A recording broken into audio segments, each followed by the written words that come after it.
नमस्कार, खबर दमदार में आप सभी का बहुत स्वागत है। मैं हूं आपके साथ पेमनदीप। खबरों की शुरुआत करते हैं। सीएम आवास पर मंत्रिपरिषद की बैठक में सीएम योगी ने अपने मंत्रियों को कई अहम निर्देश दिए।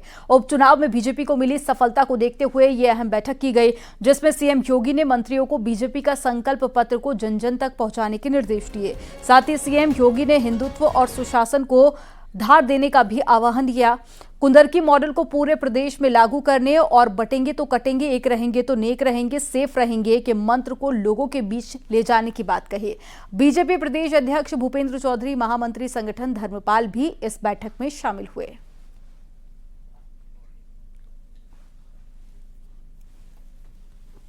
माननीय मुख्यमंत्री जी ने आज सभी नवनिर्वाचित विधायकों को शपथ के बाद उनका स्वागत का कार्यक्रम और आगामी कुछ कार्यक्रम हैं हमारी पार्टी के, हम सब ने आपस में बैठ के चर्चा की है और उसमें संभवतः हम लोग पूरी तैयारी के साथ, हमारे संगठन का चुनाव है, संगठन का गठन है, इन सारे विषयों पर चर्चा हुई है। सर, संभल की घटना को लेकर विपक्ष लगातार सवाल खड़े करता है, जबकि तमाम समाजवादी पार्टी के नेताओं के भी नाम सामने आए हैं। जिस प्रकार का एजेंडा समाजवादी पार्टी का है, उत्तर प्रदेश विधानसभा के उपचुनावों में पराजय के बाद जिस प्रकार की हताशा और कुंठा समाजवादी पार्टी में है, और वो समाजवादी पार्टी की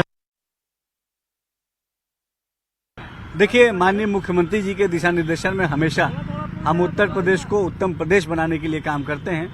यकीनन आज जिस तरीके से बैठक हुई, माननीय मुख्यमंत्री जी ने कई सारी चीज़ों पर चर्चा की है और जिस तरीके से उत्तर प्रदेश का डेवलपमेंट तेजी से हो रहा है, चाहे उत्तर प्रदेश का नौजवान हो, किसान हो, उत्तर प्रदेश की महिलाएं हो, सबके विकास के लिए हम पूरी गंभीरता और ईमानदारी से काम कर रहे हैं। सर, भारतीय जनता पार्टी के लोक कल्याण संकल्प पत्र समेत महाकुंभ का आयोजन होना है, इन सब मुद्दों पर भी चर्चा हुई, आगामी रणनीति को लेकर भी। महाकुंभ एक बड़ा आयोजन है उत्तर प्रदेश में और निश्चित तौर पर महाकुंभ के बारे में भी चर्चा माननीय मुख्यमंत्री जी ने की है और आने वाले समय में जो एक उपचुनाव है वो भी भारतीय जनता पार्टी पूरी गंभीरता से लड़ेगी। मुख्यमंत्री जी का हमेशा एजेंडा रहा है कि हम प्रदेश के चौमुखी विकास को सुनिश्चित करें। लखनऊ में हुई योगी मंत्री परिषद की बैठक के बाद में बाहर निकले डिप्टी सीएम ब्रजेश पाठक ने न्यूज 18 से खास बातचीत की। क्या कुछ कहा, सुनिए। डर और बेहतर हो, कहीं कोई दिक्कत न हो, इसके अलावा कुंभ को लेकर के महाकुंभ को और बेहतर बनाते हुए पूरी दुनिया की नजरें आज महाकुंभ के आयोजन पर हैं। हम पूरे देश के लोगों को आमंत्रित करेंगे और महाकुंभ को व्यवस्थित ढंग से, सुंदर ढंग से यादगार महाकुंभ बनाने के लिए। सर, लेकिन विपक्ष जो है आध्यात्मिक एजेंडे की हर जगह आलोचना करता है। विपक्ष लगातार हमारी सांस्कृतिक विरासत है, इसे हम और मजबूत करेंगे। बिल्कुल। तो ये डिप्टी सीएम ब्रजेश पाठक जी हमारे साथ में हैं। इनका सीधे तौर पर कहना था ये हमारी सांस्कृतिक विरासत है। महाकुंभ समेत तमाम मुद्दों पर आज ये बैठक हुई है। काफी अहम बैठक मुख्यमंत्री योगी आदित्यनाथ के आवास पर थी। कैमरामैन अनिल के साथ संकेत मिश्रा, न्यूज 18 लखनऊ। संभल में जामा मस्जिद के सर्वे के मामले पर सुप्रीम कोर्ट में सुनवाई हुई। कोर्ट ने कहा कि निचली अदालत इसमें कोई एक्शन ना ले। संभल मस्जिद मामले पर आज सुप्रीम कोर्ट ने मुस्लिम पक्ष की याचिका पर सुनवाई के दौरान सीजेआई ने कहा कि हमने आदेश देखा है, इस केस पर हम टिप्पणी नहीं करेंगे। सुप्रीम कोर्ट ने निर्देश दिए हैं कि इस मामले में मस्जिद कमेटी को अपने कानूनी विकल्पों के इस्तेमाल का मौका मिलना चाहिए। ये जिला कोर्ट या फिर हाई कोर्ट कुछ भी हो सकता है। कोर्ट ने कहा कि बेहतर होगा कि हम केस को अपने पास लंबित रखें। सुप्रीम कोर्ट ने कहा है कि हम चाहते हैं कि संभल में शांति रहे। अगर मस्जिद कमेटी सिविल जज के आदेश के खिलाफ अपील करती है तो उसे 3 दिन में सुनवाई के लिए लगाया जाए। हम नहीं चाहते हैं कि इस बीच वहां कुछ भी हो। उन्हें इस आदेश को चुनौती देने का अधिकार है। साथ ही कोर्ट ने आदेश दिया है कि ट्रायल कोर्ट अभी कार्रवाई ना करे और कमिश्नर रिपोर्ट सीलबंद रखी जाए। देखिए, आज इस मामले में जो वहाँ की मस्जिद कमेटी है, उन्होंने सुप्रीम कोर्ट में याचिका लगाई थी। सुप्रीम कोर्ट ने कहा कि आप इस ऑर्डर को हाई कोर्ट में चैलेंज करिए और अगर हाई कोर्ट में चैलेंज करते हैं तो 3 वर्किंग डे के अंदर सुनवाई हो। साथ ही साथ सुप्रीम कोर्ट ने कहा है कि एडवोकेट कमीशन की रिपोर्ट जो है वो सील कवर में दाखिल की जा सकती है और साथ ही साथ कोर्ट ने यह भी कहा है कि हम इस केस के मेरिट्स पे कोई एक्सप्रेशन या कोई ऑब्जर्वेशन नहीं दे रहे हैं। ये सारी बातें हाई कोर्ट डिसाइड करेगा। पीस और हार्मनी को लेकर सुप्रीम कोर्ट ने आज अपनी चिंता जाहिर की और स्टेट ऑफ यूपी के जो वकील थे KM नटराजन साहब, उन्होंने कहा कि वो सारे कदम लेंगे पीस और हार्मनी को मेंटेन करने के लिए। प्रयागराज से खबर है, जहां पर संभल की शाही जामा मस्जिद में एडवोकेट कमीशन के सर्वे को लेकर हिंदू पक्ष ने इलाहाबाद हाईकोर्ट में कैविएट याचिका दाखिल की। संभल की जिला कोर्ट में सर्वे का वाद दाखिल करने वाले 2 याचिकाकर्ताओं की तरफ से कैविएट दाखिल की गई है। कैविएट के जरिए हाईकोर्ट से गुहार लगाई गई है कि अगर संभल की शाही जामा मस्जिद के सर्वे आदेश से जुड़े किसी मामले में कोई याचिका दाखिल होती है तो कोई भी आदेश जारी करने से पहले उनका पक्ष भी सुना जाए।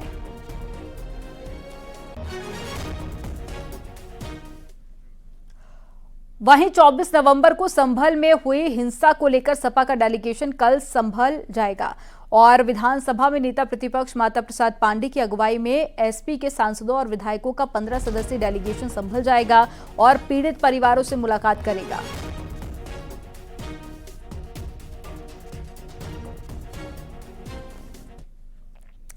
संभल हिंसा पर सपा सांसद डिंपल यादव ने कहा है कि हम चाहते हैं कि मामले की निष्पक्ष जांच हो, सदन में संभल का मुद्दा रखना चाहते हैं।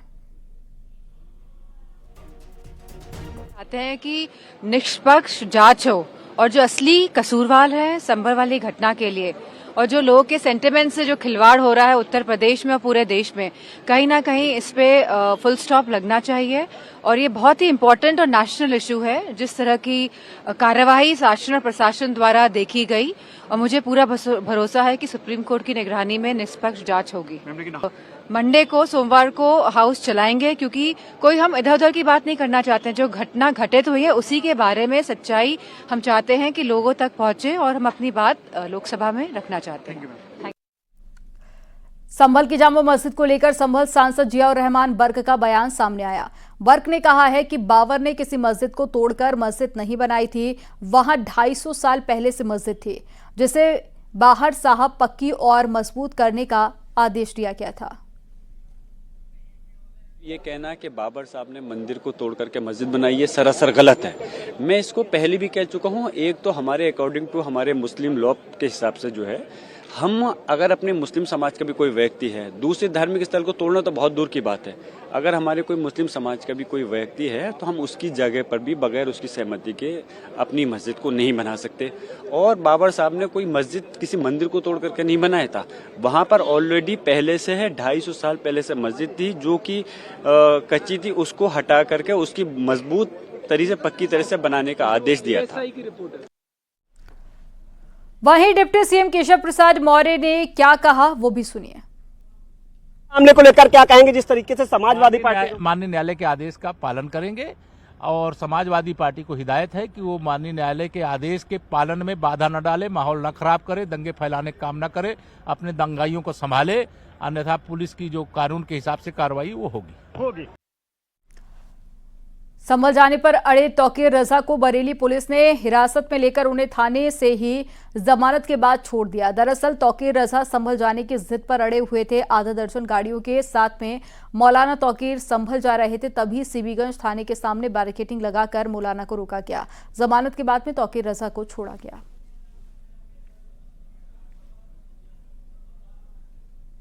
मैं तो ये कह रहा हूँ कि संभल में जो कुछ हुआ है, बॉर्डर सील किया गया है और वहाँ जो बेईमानियाँ हुई हैं वो लोगों की नज़र में ना आए, इसलिए हम जैसे लोगों को वहाँ नहीं पहुँचने दिया जा रहा है और तब तक नहीं जाने दिया जाएगा जब तक वो उन तमाम बेईमानियों को बेकअप ना कर पाए। लोगों पर दबाव बनाकर बयानात भी बदलवाए जाएंगे और जो इनके बेईमानियों के सबूत हैं वो भी मिटाए जाएंगे। तो खुली हुई साजिश के तहत संभल को आग में झोंकने की कोशिश थी, उसमें नाकाम होने की वजह से इन्होंने दोबारा सर्वे के नाम पर वहाँ पे हिंदूवादी आतंकवादी संगठनों को लेके गए और धार्मिक उन्मादी नारे लगवाए और यही लोग पत्थर लेके गए थे कि अगर मुसलमान कोई रिएक्शन नहीं देता है तो पत्थर खुद चलाएंगे ताकि पुलिस को गोली चलाने में आसानी हो जाए, और यही हुआ। और एक बड़ी खबर मिल रही है, संभल में इंटरनेट सेवा बहाल कर दी गई है। पुलिस की सोशल मीडिया पर पैनी नजर है। 4 दिन बाद इंटरनेट सेवा बहाल की गई। आपको बता दें कि यहां पर बवाल हुआ था जामा मस्जिद के बाहर सर्वे को लेकर, जिसमें पत्थरबाजी की गई थी, गाड़ियों में आग लगा दी गई थी, जिसके बाद में पुलिस ने सतर्कता के तौर पर 4 दिन तक इंटरनेट सेवा बहाल रखा था, जिसके बाद में अब एक बार फिर से दोबारा से शुरू कर दिया गया है। तो इंटरनेट सेवा 4 दिन से संभल में बंद थी, जिसे अब दोबारा से बहाल कर दिया गया है। और पुलिस की सोशल मीडिया पर भी पैनी नजर है ताकि कोई भी भड़काऊ पोस्ट करके लोगों को भड़काने का प्रयास ना करे। तो एक बड़ी खबर आपको बता रहे हैं, 4 दिन पहले जामा मस्जिद का सर्वे करने जब टीम गई थी, उस वक्त कुछ उपद्रवियों ने पत्थरबाजी की थी, गाड़ियों में आग लगा दी थी और दंगा भड़काने की कोशिश की गई थी, जिसके बाद में पुलिस ने इंटरनेट को बंद कर दिया था। लेकिन अब 4 दिन बाद दोबारा से इंटरनेट सेवा बहाल कर दी गई है।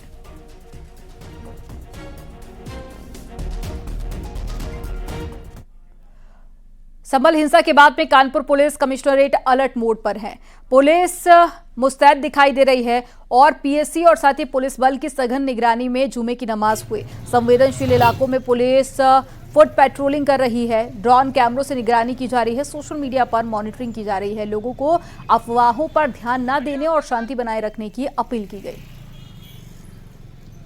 जुमे की नमाज को लेकर के यहाँ पे जो है हमारे जोन में काफ़ी सतर्क व्यवस्था रखी गई हुई है। यहाँ पे एडीसीपी, एसीपी और हमारे 2-3 थाना प्रभारी हैं, इनके उसमें रूट मार्च कराया जा रहा है। और अभी ये लोग घूम करके आए हैं, फिर दूसरे रोड पे जा रहे हैं। और हमारे पास पीएसी है और थाने का पुलिस फोर्स है, इन सब के साथ जो है रूट मार्च कराया जा रहा है और सतत निगरानी की जा रही है। हरदोई में फीस जमा नहीं कर पाने पर स्कूल संचालक ने 7वीं क्लास के छात्र के साथ में बुरी तरह से मारपीट की। क्लास के बाहर निकालकर बच्चे को थप्पड़ बरसाए और डंडे से पीटा गया। छात्र को गंभीर चोट आई है। छात्र को पीटने का सीसीटीवी फुटेज भी आया।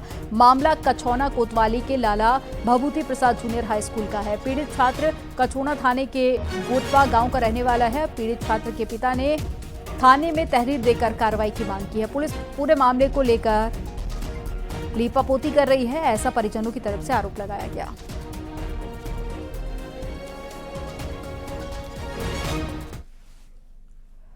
हाथरस से खबर है, जहां पर कैदियों से भरी एक गाड़ी अचानक से बंद होने से पुलिस कर्मियों के हाथ पांव फूल गए। इसके बाद में इसकी जानकारी दी गई और अतिरिक्त फोर्स को बुलाया गया। इसके बाद में पुलिस फोर्स ने धक्का मारकर जैसे तैसे एक गाड़ी को स्टार्ट किया और गाड़ी को कोर्ट के गेट तक पहुंचाया। हालांकि सुरक्षा के लिहाज से कैदियों को बाहर नहीं निकाला गया।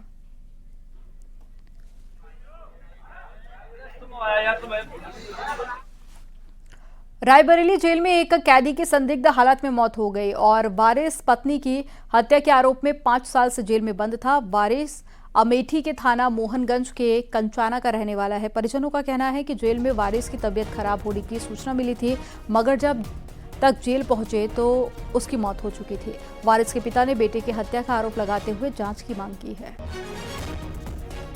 कि अस्पताल ले जा रहे हैं, तबीयत खराब है जी, आ जाइए। तो मेरे पास कोई साधन वाधन तो है नहीं, न कोई साथ देने वाला है जी। उसके बाद में हेरा ढूंढा, एक मिला, उसे पढ़ाया लिखाया, फिर फोन लगवाया। उन्होंने कहा कि अस्पताल में नहीं है, तो हमने पूछा कि अस्पताल में दूसरे बच्चे ने, हमारा तबीयत ठीक नहीं था, तो उसी जो है उसे बुला करके वो कराया, तो उसने कहा कि इंतकाल हो गया। भदोही में लापता हुई 11 साल की बच्ची का शव घर से कुछ दूर एक खेत में पड़ा मिला। लड़की की हत्या कर शव में फेंके जाने की आशंका है और घटना भदोही कोतवाली क्षेत्र के याकूबपुर गांव की है। 24 नवंबर की रात 11 साल की लक्ष्मी गांव में ही एक शादी समारोह में गई थी, मगर वापस नहीं लौटी। परिजनों ने थाने में शिकायत दी है। बच्ची की तलाश के दौरान उसका शव खेत में पड़ा मिला। पुलिस मामले की जाँच पड़ताल कर रही है। 30 नवंबर को थाना भदोही पर सूचना प्राप्त हुई कि थाना क्षेत्र के ग्राम याकूबपुर में गांव के बाहर खेत में एक 11 वर्षीय बच्ची का शव क्षत विक्षत अवस्था में पड़ा हुआ है। सूचना पर तत्काल थाना भदोही पुलिस क्षेत्राधिकारी भदोही एवं उच्चाधिकारियों के द्वारा फील्ड यूनिट के साथ मौके पर पहुंचकर जांच पड़ताल प्रारंभ की गई। शव को कब्जे में लेकर पंचायतनामा एवं पोस्टमार्टम की कार्रवाई कराई जा रही है। अग्रिम विधिक कार्रवाई की जा रही है। हरदोई में ट्रैफिक नियमों की धज्जियां उड़ाने का मामला सामने आया है। एक बाइक पर 6 लोग सवार थे, जिनमें 5 बच्चे थे। यानी कि बाइक सवार ने नियमों की धज्जियां तो उड़ाई ही, साथ ही 5 बच्चों की जिंदगी भी खतरे में डाल दी। बाइक सवार को पुलिस का कोई डर नहीं दिखा, क्योंकि बाइक पर 5 बच्चों को बैठाकर ये शख्स पिहानी कोतवाली इलाके में पुलिस चौकी के सामने से गुजरता दिखा। जबकि इन दिनों यातायात माह चल रहा है और ट्रैफिक पुलिस लोगों को जागरूक कर रही है। तो कहीं ना कहीं ये हम लोग जो नियम के विरुद्ध चलते हैं। जो गवर्नमेंट ने जो नियम बनाए हैं यातायात के लिए, वो अपने लिए नहीं बनाए, वो हमारे लिए बनाए हैं। उनको फॉलो हमें करना है, उससे हमें ही लाभ मिलता है। अब एक ऑटो पर वहाँ पर 15 सवारी जा रही थी, जिसमें 5 लोगों के लिए है और वो लोग निकल रहे थे। तो ऐसे में वहाँ एक्सीडेंट हुआ, 5 लोग, उन पे 11 लोगों की मौत हो गई। तो इनको भी ये जागरूक होना पड़ेगा। इस तरीके से खुद की तो जान आफत में डाल ही रहे, साथ में 5 बच्चों को भी लेकर के इस तरीके से वो काल के सामने से गुजर रहे हैं। क्या नाम है सर आपका? इंद्रेश दीक्षित। अंबेडकर नगर में सदरपुर चौकी इंचार्ज जितेंद्र सिंह रघुवंशी का वीडियो सोशल मीडिया पर वायरल हुआ। एक कंपनी के डायरेक्टर को धमकाने का आरोप लगा है। वायरल वीडियो में चौकी इंचार्ज ने कहा है कि खटिया खड़ी कर दूंगा, दूसरी मिट्टी का बना हूं। कंपनी के ऑफिस में घुसकर डायरेक्टर को धमकाने का भी आरोप लगा है।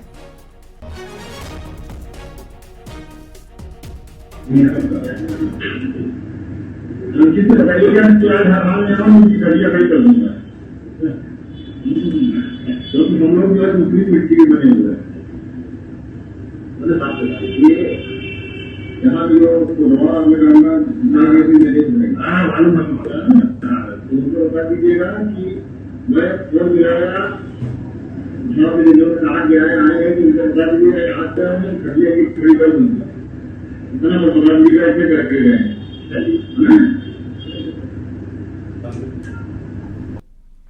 सहारनपुर में 50,000 रुपए की साइबर ठगी का मामला सामने आया। ठगों ने व्हाट्सएप कॉल की और पीड़ित परिवार को बताया कि उनके बेटे को ड्रग्स के केस में 4 लड़कों के साथ में गिरफ्तार किया गया। बचाना चाहते हो तो 50,000 रुपए ट्रांसफर कर दो। व्हाट्सएप डीपी पर पुलिस वाले की फोटो लगी थी। बेटे की पुलिस हिरासत में होने की खबर सुनते ही परिवार ने 50,000 रुपए ट्रांसफर भी कर दिए।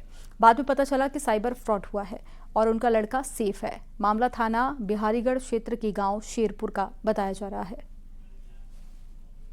भी आ रहा था वहाँ पे, विजय कुमार इंस्पेक्टर, उसने कॉल किया तो फादर ने वो कॉल रिसीव किया। उसने बोला कि हमने 4 लड़के पकड़े हैं, जिनमें से एक आपका लड़का भी है और वो ड्रग्स का कुछ ऐसे मामला था कि आप या तो 50,000 ट्रांसफ़र कर दीजिए, अदरवाइज़ हम इसको आगे रेफ़र करेंगे। और उधर से उसने वॉइस भी सुनाई भाई की, भाई को बिना कांटेक्ट किए 50,000 ट्रांसफ़र कर दिए। किस नंबर से फ़ोन आई थी? +92 से जो +92 डिजिट थी स्टार्टिंग की, बाद में 6324। तो पाकिस्तान का नंबर है? यस सर, ये पाकिस्तान का नंबर है। तो +92 नहीं, उतना उन्होंने शायद ध्यान नहीं दिया, तभी ये हुआ है। उन्नाव में तेज रफ्तार कार ने स्कूटी को टक्कर मार दी। हादसे में स्कूटी सवार एक छात्रा की मौत हो गई, दूसरी छात्रा गंभीर रूप से घायल हो गई और स्कूटी से दोनों छात्राएं कानपुर से लौट रही थी। घायल छात्रा का जिला अस्पताल में इलाज चल रहा है। हादसा गंगा घाट कोतवाली क्षेत्र के ट्रांस गंगा सिटी के पास हुआ।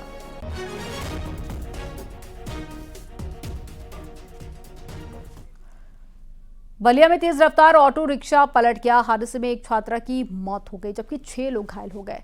हादसा उम्भाव थाना क्षेत्र के नौरंगिया चट्टी के पास का है। बताया जा रहा है कि बाइक को बचाते हुए यह हादसा हुआ।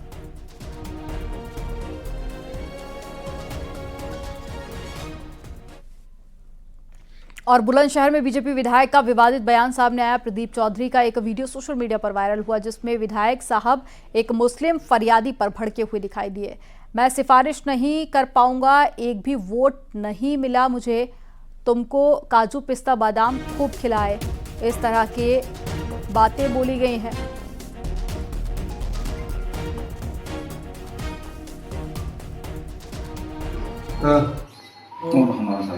तुम कौन लोग हो? नाम क्या है? नाम एक फजरू हाँ और एक मालिक। भाई वो किसकी शिकायत करनी है? फजरू कराती होती। दोनों, वो दूसरा कौन है? दूसरा मालिक डीलर वो आया। भाई मैं नहीं कर पाऊंगा, एक भी वोट नहीं मिलेगा उनसे, बेकार। बहुत बड़े वो काजू पिस्ता बादाम बहुत खिलाए और वोट देना नहीं कर पाऊंगा। वैसे मेरे बारे में सभी जाने कि मैं अच्छी सोच का आदमी हूँ। Ration dealer? हाँ। हमारे साथ तुम कौन लोग हो? नाम क्या है? नाम एक फजरू हाँ और एक माजिद। भाई वो किसकी शिकायत करनी है? फजरू की रात मेरी होती। तुम दोनों, वो दूसरा कौन है? दूसरा माजिद डीलर वो आया। भाई मैं नहीं कर पाऊंगा, एक भी वोट नहीं मिलेगा उनसे, बेकार। बहुत बड़े वो काजू पिस्ता बादाम बहुत खिलाए और वोट देना नहीं कर पाऊंगा। वैसे मेरे बारे में सभी जानेंगे मैं अच्छी।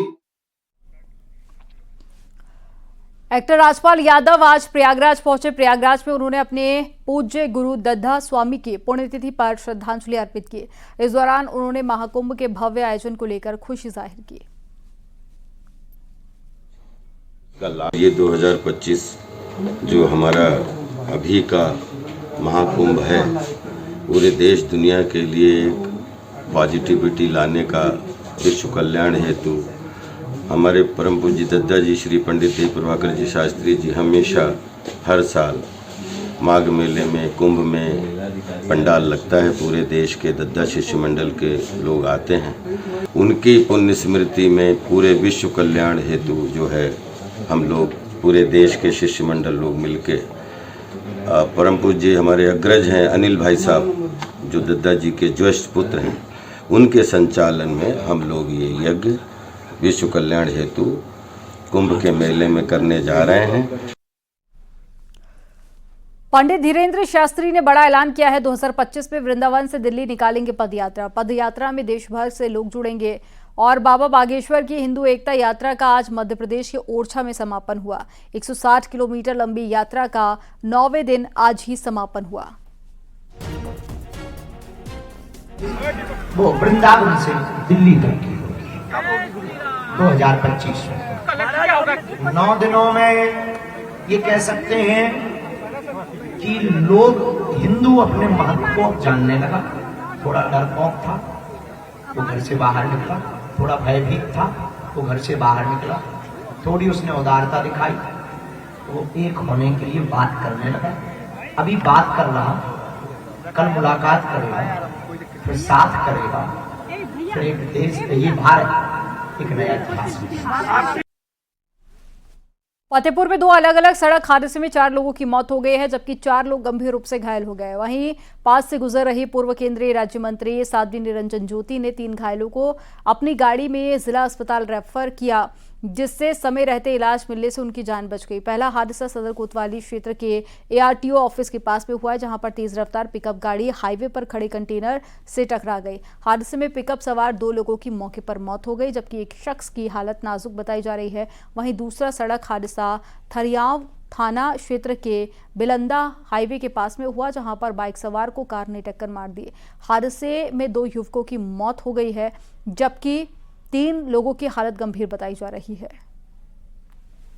जनपद फतेहपुर के थाना थरियाव अंतर्गत बिलंदा गांव के पश्चिमी बाईपास पर कल दिनांक 28/11/24 को रात्रि लगभग 10:30 बजे एक बाइक पर 5 व्यक्ति सवार थे और वो हाईवे को क्रॉस कर रहे थे। इसी दौरान खागे की तरफ से एक 4 पहिया सवारी वाहन आ रहा था, जिससे वो टकरा गए, जिसमें 5 व्यक्ति घायल हो गए, जिन्हें एम्बुलेंस के माध्यम से जिला अस्पताल भिजवाया गया, जहां पर पुष्पेंद्र और अनिल जो मदारीपुर कला गांव थाना कोतवाली नगर के रहने वाले हैं, उनको मृत घोषित कर दिया गया। अन्य 3 घायलों का इलाज चल रहा है। महाकुंभ मेले से पहले जमीन आवंटन को लेकर साधु संतों की नाराजगी अभी दूर नहीं हुई है। खाक चौक व्यवस्था समिति से जुड़े संतों ने मेला कार्यक्रम के बाहर प्रदर्शन किया। खाक चौक व्यवस्था समिति के साधु संत संतोष दास उर्फ सतुआ बाबा के नेतृत्व में धरने पर बैठ गए। संतों का आरोप है कि मेला क्षेत्र में उनको दी जाने वाली जमीन दूसरे लोगों को दी जा रही है। खाक चौक व्यवस्था समिति के महामंत्री संतोष दास उर्फ सतुआ बाबा ने चेतावनी दी है कि अगर उनकी मांग पूरी नहीं की जाएगी तो वह लोग कुंभ मेला क्षेत्र छोड़कर ही अपने आश्रमों में वापस चले जाएंगे।